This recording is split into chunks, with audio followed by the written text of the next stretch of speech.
ابتدا ہے رب جلیل کے بابرکت نام سے جو دلوں کے بھید خوب جانتا ہے۔ دیکھتی آنکھوں سنتے کانوں صابری میاں کا سلام پہنچے۔ ناظرین محترم، حضرت علی رضی اللہ تعالیٰ عنہ رستے سے گزر رہے تھے، دیکھا کہ ایک شخص اداس بیٹھا کچھ سوچ رہا تھا۔ حضرت علی رضی اللہ تعالیٰ عنہ اس کے قریب گئے اور اس کے چہرے کو دیکھ کر اس کے دل کے حال کو جان گئے، لیکن اس کے اطمینان کے لیے فرمانے لگے، اے بندہ خدا، کیا سوچ رہے ہو؟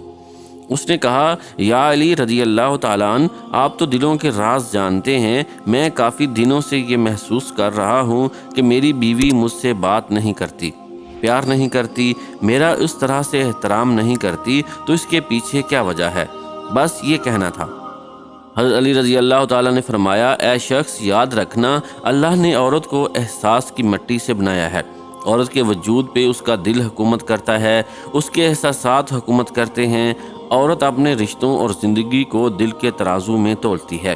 یاد رکھنا، عورت کبھی اپنے مرد سے دور نہیں ہوتی، بلکہ مرد کا غلط رویہ، باہر منہ مارنا، مرد کا عورت کو دور ہونے پر مجبور کر دیتا ہے۔ میں نے اللہ کے رسول صلی اللہ علیہ وآلہ وسلم سے سنا، جو انسان اپنی عورت کی عزت نہیں کرتا، لوگوں کے سامنے اسے بے عزت کرتا ہے، اس کی چھوٹی چھوٹی باتوں کی تعریف نہیں کرتا، اس کو اپنا غلام سمجھتا ہے، تو یوں وہ عورت کے دل سے اپنی محبت کو مٹا دیتا ہے۔ اتنا ہی نہیں، بروز محشر رسول اللہ صلی اللہ علیہ وآلہ وسلم بھی ایسے شخص سے منہ پھیر لیں گے کہ یہ شخص اپنی بیوی کے ساتھ ظلم و ستم کا سبب بنا رہا۔ وہاں اللہ نماز منہ پر مار کر کہتا ہے، ہم نے تمہیں نکاح جیسا خوبصورت رشتہ عطا کیا، یہ بتا کہ تیری بیوی کے ساتھ سلوک کیسا تھا۔ یاد رکھنا، عورت کا اپنے مرد سے دور ہونا اپنے مرد کے لیے نفرت نہیں، بلکہ اپنے مرد کے لیے بغاوت ہوتی ہے۔ تو وہ کہنے لگا، یا علی، اس بغاوت کو کیسے ختم کیا جائے؟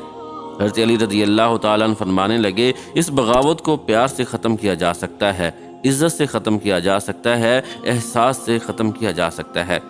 ناظرین محترم، اپنی عورت کو مقام دو جو وہ اپنے لیے چاہتی ہے، اپنی عورت کو وہ عزت دو جو وہ اپنے لیے سوچتی ہے، اپنی عورت کو وہ پیار دو جس کا وہ حق تم پر رکھتی ہے۔ اے شخص، اگر تم نے اپنی عورت کو صرف یہ چند چیزیں دیں تو زندگی بھر تمہاری عورت تمہاری ہی ہو کر رہے گی۔ ناظرین محترم، آج کل سب سے زیادہ مسئلے شادی شدہ عورتوں کے ہیں اور اس کے پیچھے یہی باتیں ہیں۔